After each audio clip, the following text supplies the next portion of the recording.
Thank you for tuning in to the Theater of Football. I'm Mike Hodem, and I'm joined by Patrick Heinrich. Patrick, thank you for joining me. Hey, everybody. It's a pleasure to be here. Today, we will be discussing what could perhaps be a little slip of the tongue by Ole on camera after the Bournemouth match on Saturday. We will also preview the United Villa match on Thursday. And in addition, we will start off with the results from Tuesday's matches. Wolves went down a goal to nil to Sheffield United. So I'm sure you love seeing the Blades win, Patrick. Yes, well, I love seeing the Wolves lose even more. But the I guess the bigger result is that Leicester was held to a draw by 10-man Arsenal at the Emirates. And that, of course, means that if United are able to win the final 5 matches, then we will be in the top 4. So, Patrick, despite the low point tally, which would be 70 if we do win all 5 of those matches, would this be progress for the club in Ole's first full season in charge? Yeah, I definitely think so. I mean, I definitely am seeing forward progress. You've points are relative, certainly, I think, to how, the other teams are doing. But, I think the finishing in 4th, assuming that we win our remaining games, would absolutely be progress, in my opinion. Yeah, I'm still holding out hope that we'll finish 3rd, but looking at our points tallies and our where the position we finished in the table since Sir Alex Ferguson retired, we'll pretty much be in similar position to all 6 of those previous seasons, both points and our position, final position of the table. But I think if you consider the change in how we're playing football since Bruno was signed mainly, I think that is something we have not seen since Sir Alex Ferguson left the club. Yeah, definitely agree with that. Yeah, that attractive brand of football that United fans want to see, the reason why we've, fell in love with the club, that looks like it may finally be here to stay once again. So yeah, I definitely agree with that. I think forward progress and primarily for me is being pushed by our gameplay, like you said. But I think finishing 3rd or 4th would be forward progress for me, especially under Ole's watch. Yeah. I think it's positive momentum. And I think even with the pandemic, I believe Ole was always going to get a second full season in charge. So whether we finish 5th or 6th even. So the 6th looks like it's not going to happen at all now, so which is good. So yeah. We'll at least improve upon last year's 6th place finish. So regardless of that, just the quality of football we're seeing is a vast improvement upon what we saw under Moyes and Van Gaal and Mourinho. Yep.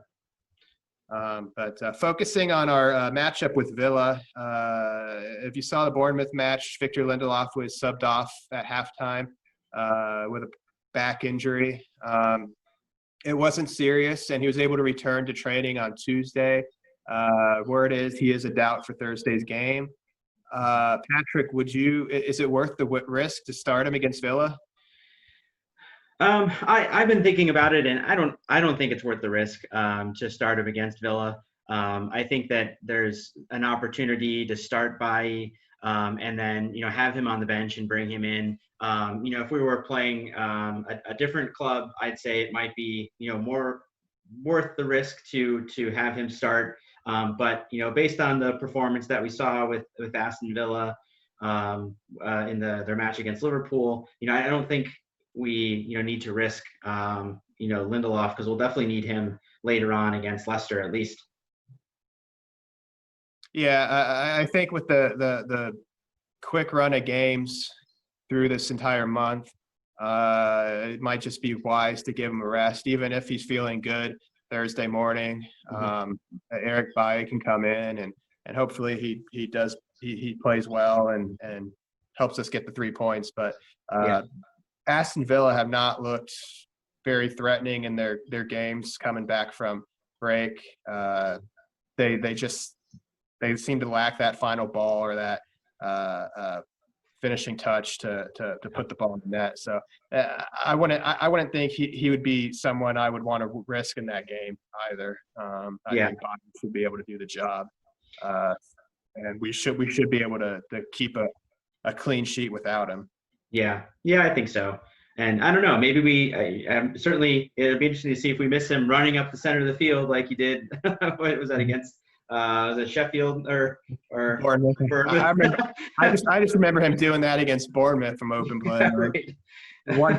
One point I looked in the box. I'm like, why is Victor there? Yeah. So, Yeah, we'll definitely miss him there, of course. But no, I think we'll be okay. I think we shouldn't risk it. I think he'll be needed in other matches. I think he should focus on making sure he's match ready.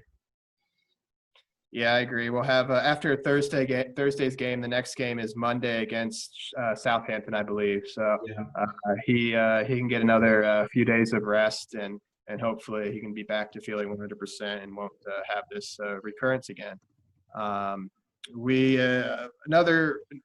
Staying on Aston Villa here. We've been rumored heavily with signing Jack Grealish. Well, I was going to say in the summer, but whenever the next transfer window happens. So Jack Grealish, winger, attacking midfielder, number 10 for Aston Villa. Yeah. So he's been rumored to come in and add some more quality to our attacking play, maybe as kind of a utility player to plug him in on the right wing, or maybe in place of Bruno as attacking midfielder. Are you excited to kind of scout him out, see how he plays on Thursday? Yeah, I'm certainly excited to see, how he plays, and how he, more importantly, reacts to the style of gameplay that Bruno and Pogba have developed. It's one of the best ways to see how someone might fit into, a squad is to see how they react defensively to the attacking side. So I think we'll probably be able to learn a lot, and it's a great scouting opportunity, sure, for Manchester United. So I'm really excited to see how he plays. I know there's been some doubts about whether or not he can fit into this style of play that Bruno and Pogba have built together, and Matic. But I still think it's good to see how he reacts and how he plays against our style of play. Yeah, Villa seemed to play a 4-2-3-1 like Ole when I've seen them play, and just it seems like recently when I've watched them, he's trying to do too much, just because they've had so many injuries with their forwards and their forward lines and midfield. So he feels that pressure and onus on him. I'm not convinced on him because I've heard that he's going to cost us 80 million pounds. Okay. And I've mentioned that before, and I'm not buying that price tag. So I think I would be hesitant to pay half that. So maybe if they get relegated, Aston Villa will rethink their stance. But as things look, it does look like Villa will get relegated. So it's just as big a match for them as it is for us on Thursday. So they need to catch back up with West Ham and Watford. So that'll be an important 3 points if they can somehow get it against us. So it should definitely be an entertaining match because Villa will definitely need to at some point go on the attack and open up. So it could be a very entertaining game. Could be another 5-2. I don't know. Yeah. And I thought their ball handling in the midfield when they played against Liverpool was well done. I thought they exhibited a lot of good control when they had possession. I think, Liverpool may have been a little bit off of, their normal rhythm for the first 20, 25 minutes or so. But I thought during that time, Aston Villa did a good job at possession, controlling their possessions. But like you said earlier, they really don't have any strong closers or finishers to really take it over to the edge to get the goal. So, I guess I'm a little worried about the chance and the lucky opportunities that might come up if they do, have good possession and are able to, keep the ball and bring it into and bring it to the attack. But I think more or less I feel like we'll definitely walk away with a strong win again, like we did against Bournemouth. Yeah, I should mention that Grealish did score a beautiful goal against us at Old Trafford back in the fall, I believe. So that match finished 2-2. It was an entertaining match as well. So, Yeah. um, yeah. So Villa have been having to start a young kid up top, and he hasn't looked sharp enough yet. Maybe it's a little too soon for him. Yeah. But the Dean Smith is limited for options right now. They've Right. had tons of injuries all year long. Then again, we've had tons of injuries as well, but we do have more resources, so that does help. But speaking of summer transfer targets or early fall transfer targets, as we're heading. Ole may have inadvertently blasted his intentions with one particular target on Saturday.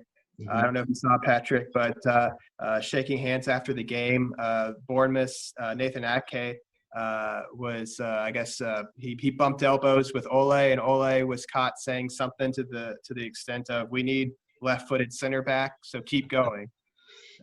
when he was inevitably asked about this, Ole said, "Well, we already have 7 center backs, so I don't know where this is coming from." Yes. Train innocence. Got it. What do you make of all that? Well, I mean, I think we have 7 center backs, but like we talked about earlier, how many of them do we really have? I think Ole is probably playing a little innocent and to that fact, and not expanding as much as he could about going into each of the different center backs and who we have, and how really we have three functioning center backs at this point, more or less. So I think it's I would give it maybe a little bit of, in my opinion, a little bit of weight. Whether or not he is potentially kind of suggesting, and for the future and long term, to roll together with maybe another longer term strategy, or if he really did kind of slip of the tongue, mention something that he shouldn't have. But I think that both situations seem plausible to me. I don't know. What did you think about it? Well, yeah, we might have 7 center backs, but you look at Marcus Rojo, we just sent on loan in Argentina. I think he just finished his loan spell there, but I don't believe he's back with the club and isn't going to return to the club, so he's likely out the door. Yeah. Then you got Smalling on loan at Roma through August. Yeah. So that's 2. Then you got Phil Jones, who's either crap or injured all the time. Well, that's 3. Claiming to be injured, just to stay off the pitch till the end of the season. I see what you're doing, Phil. Yeah. Good job, Phil. But then you got Tuanzebe, who I like when I've seen him play. Unfortunately, he has a spotty record when it comes to injuries already in his young career. Yeah. So that option I don't feel like can be fully trusted yet. That's 4. And then that leaves us with Bai, who also has a poor injury track record. He just, I think right before the break, he returned from a long-term injury. Yeah. So that's 5, and then you got Victor and Harry. So you got I'm probably gonna butcher his name, but Tiga and Menji, really young kid who always brought in since the lockdown to train with the first team. Yeah. But, I mean, you really don't have much. Yeah, you might have them on the books, but they're not really options. Yeah. You'd have to think in the window. You'd have to. I think Smalling and Rojo are gone, and I believe Jones will go too. Somebody out there, probably David Moyes is dumb enough to sign him for a low fee. So, Sure. they could sign him for free. I don't care. Yeah. Just free up some wages on the books as far as I'm concerned. Yeah. Go after some other players, but so I mean, even if those 3 players go, you're down to 4, and that's one of the most pivotal positions on the pitch. It's hard to play without experienced center backs. So I think he's definitely interested in Ake, and I'm not overly. I think we could get him for a pretty good price Yeah. because I think Bournemouth are as good as down, in my opinion. But Yeah. Well, definitely. and from what I read, they're wanting to cut wages and get some money in, from the sales of players. So Yeah. Ake would fit that. Paul, I'm just going to bring up something I heard over the weekend and Paul Scholes said this, and I'm not a big fan of his when it comes to his analysis of games and players, but he did have a point that I thought was really good, that he feels you need to have a center back with pace to play next to Maguire, because Maguire is slow. And he's right. He is slow. And I do think you need to have that pacey center back, kind of like the Vidic Ferdinand partnership. Yeah. So Ake, I've seen him get burned so many times by attacking players. I don't think he necessarily has that pace. Mm-hmm. So I think he's a good option as a squad player, from a depth standpoint. Yeah. I don't think I think we still need a long-term partner with Maguire, and I agree with Scholes that it needs to have that center back needs to have pace to cover Maguire's lack of pace. Yeah, I'd agree with that. I don't know. I haven't gotten into digging too much as to who that might be, but I don't think Ake fits the bill. Yeah, I would generally agree with that. Scary that you're agreeing with Paul Scholes, but I generally would. I think that's on point. I mean, Maguire to me is such a right place, right time type player, not so much a beat you to the ball type player. So I definitely agree with that. He reads the game and he's good in the air. So what like Vidic was. Yep. So yeah, I mean that's something I agreed with Paul Scholes, but I haven't mentioned that I agree with Roy Keane on anything yet. So. There's always time, Mike. I'm sure that'll happen eventually. In the grand scheme of things, he has to say something that you might agree with. Well, I did agree with half of what he was saying about De Gea after the Tottenham match. So he took it to a whole nother level that I wasn't necessarily prepared to go to. Right. Well, that's why you would never agree with him anyway, because he'll make a solid, poignant statement and then go crazy with it. That is our Roy. Yeah. But the curtain is now closing on the theater of football. Please leave your comments on Ole's possible gaffe or your views of a potential Jack Grealish transfer to Old Trafford. For Patrick, I'm Mike, and take care. Thanks for watching. Cheers, everyone.